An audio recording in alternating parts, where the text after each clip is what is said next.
Okay. Hi, Arkansas Hosa. Today I'm so excited to have Dr. Kaveh Ardalan with us today. He is a pediatric rheumatologist and assistant professor at Duke University and has been doing some incredible research with juvenile myositis. Thanks for having me. So, Dr. Ardalan, my first question for you and for the students that are listening to you today, just to give us a little bit of background on what a typical day at your work entails. Yeah, so I split my time between taking care of patients and doing research, and the balance between the two has shifted over the course of my career.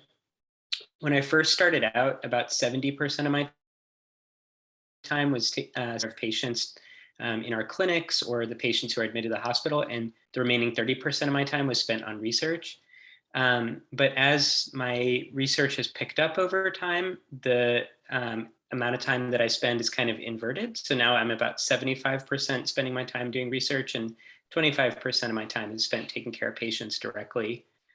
And the other thing that's probably worth knowing is that because I specialize in a condition called juvenile myositis, and Duke University is a center of excellence in that field, we actually have some dedicated clinics where we really just see kids with that rare condition, myositis. So that's something a little bit unique about the patient care that I do, is that it's sort of that much more focused.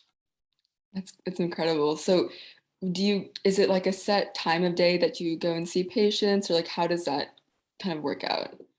Yeah, so at this time, basically there are certain days of the month where I have certain clinics. So Mhm. my myositis clinics are usually the first and third Mondays of the month. Mhm. And then I still see patients with all other rheumatologic conditions. Those, like more what you might call general rheumatology clinics, happen usually like one or two of the Tuesdays out of the month. Mhm. And then one Friday out of the month that I go to a clinic that's closer to Raleigh.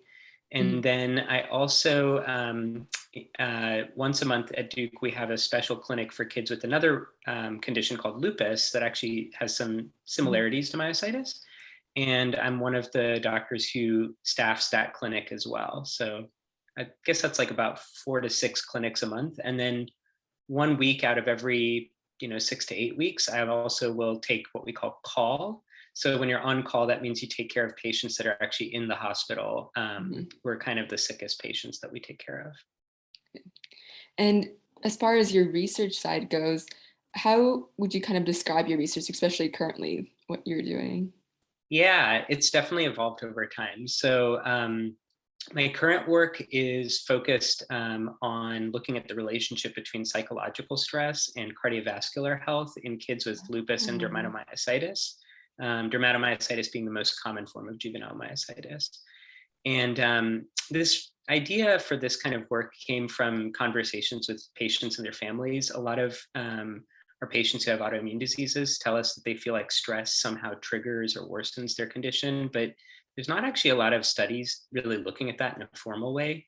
Mhm. And the idea that I had a couple of years ago was, we know both from studies and also from just interacting with our patients and their families that there's a lot of emotional distress that they experience as they cope with this reality of having a chronic illness. And at the same time, we know studies that are showing that there's a long-term higher risk of heart disease in patients with a lot of different rheumatologic conditions. And knowing those two facts, we drew from research in other populations that seems to show a link between stress and long-term risk of cardiovascular disease, and thought maybe that connection might be even stronger in this patient population, given that they experience a lot of stress, they experience a higher risk of cardiovascular disease, and inflammation in the body might be a link between those two that is plausible in this population. So I'm trying to launch that study, and right now I've been working for the past few months with our team at Duke and our partners at UNC to try and set the stage so that when we open the study up to enroll our patients, that we're really ready to give them the right surveys that we need and do any kind of blood collection to assess inflammation and things like that.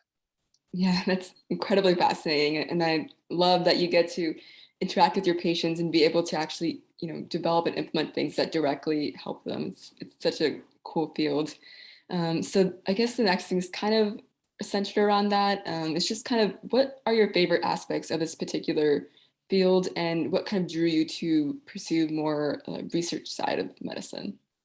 Yeah. So in terms of pediatric rheumatology, I got inspired to join this field when I was doing my general pediatric residency. So that's like the period of your training where you're focused just on general pediatrics and you're Mhm. done with med school, but you're like really trying to become a general pediatrician. And it was during that time that I got exposed in a more hands-on way to this field. And what I liked about it and still really enjoy is a couple things. One is this is a field where you build relationships that last a long time with your patients and their families. And so it's really cool to go through, a journey with each family. And there are definitely tough times ahead. And then there are also these like amazing times where you see people thrive despite a lot of challenges. And so to be a part of that journey is like incredibly rewarding.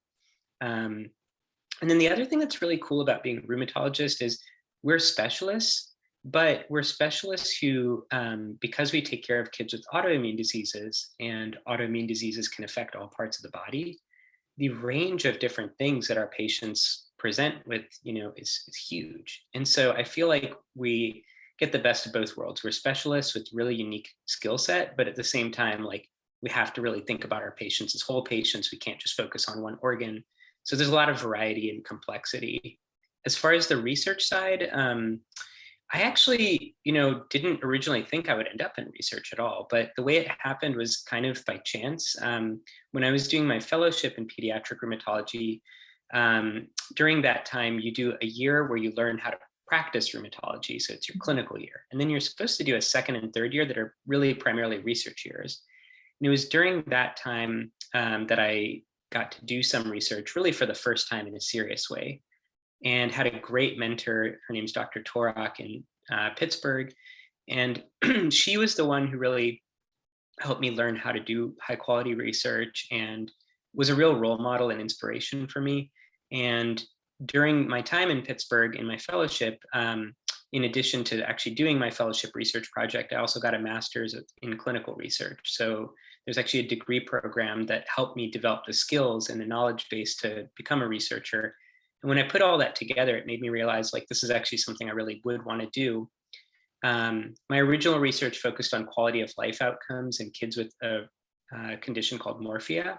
Mhm. And I really liked the opportunity to bring kind of social science perspective into conversation with medical science. And that's really been the running theme of all my research since then.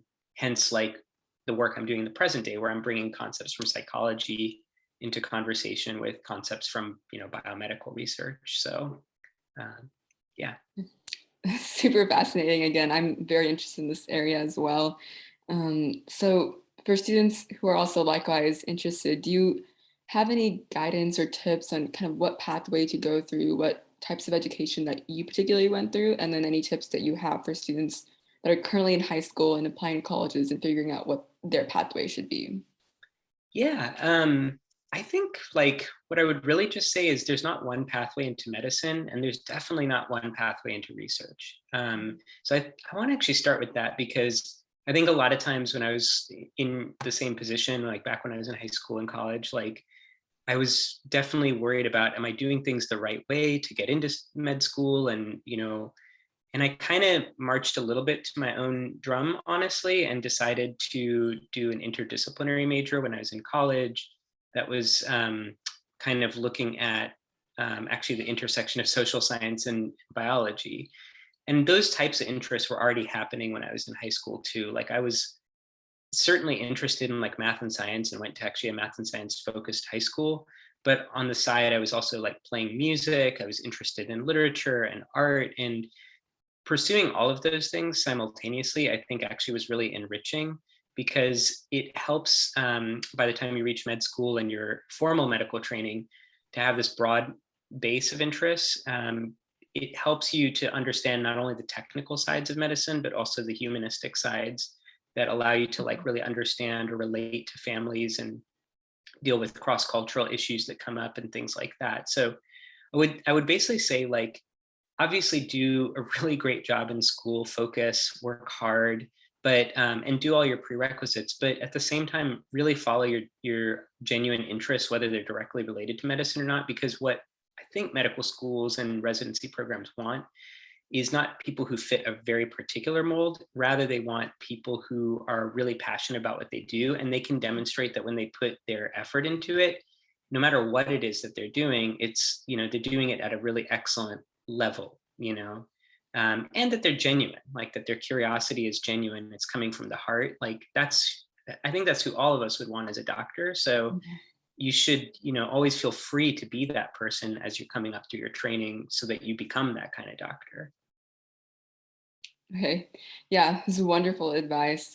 Is there anything, um, specifically to, I guess, because you were saying there's a lot of different pathways and ways to really get into this arena. Do you have any, I guess, do you have any tips for students who feel that, perhaps they're not at the ideal spot that like most people would be when they're applying to, pre-meds or medical schools or anything like that? Yeah, a couple of thoughts. So one is there are certainly people who they find their way into medicine a little later. Maybe they've done a couple years of college. Maybe their grades weren't even that good at first because they were adjusting to college, or maybe they had like a time in high school where their grades slipped because of things out of their control, personal or otherwise.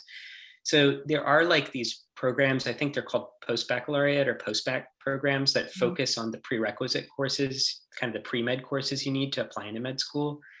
For some people who are finding their way into medicine a little later, or who just might need to have another chance to demonstrate that they're really serious about this career path, that's a good direction to go in, is to find one of those programs and really kind of show the med schools that you can knock out of the park, all those kinds of courses. um, Another thing I think is super important is getting actual clinical experience. So like when I was in, I want to say it was college, that I did some volunteering at like a free clinic that was in my hometown during the summer. And that was just an opportunity to see what it was like to deliver primary care to people with limited means, and sort of not only see the medical side of that, but also like the social determinants of health that impact, on people's health status. So that, or like I did a summer program when I was in high school that was offered through the state of Virginia, where they would match you with a doctor and you would do a summer in like mentorship with them. So I spent 5 weeks with a child psychiatrist in Richmond, and actually lived on the medical school campus that summer. And that actually was the summer I decided to fully commit to a career in medicine. So anything you can do to like get face-to-face interaction or at least shadow a doctor Mhm. is good. Even if it's not the field you one day find yourself in, Mhm. it's just giving you exposure so you can ask yourself, do I really want to go in this direction, or is there some other path that is more fruitful? Yeah, that makes complete sense, especially that post-baccalaureate thing. I wasn't aware of that, so I think that's interesting advice. So yeah, thank you so much for joining us today, and your advice was absolutely incredible. Thank you. Yeah, I appreciate the chance, and I'm really excited that you and other young folks are interested in medicine. It's an awesome career path, and if there's ever any other way I can help, just let me know. Thank you.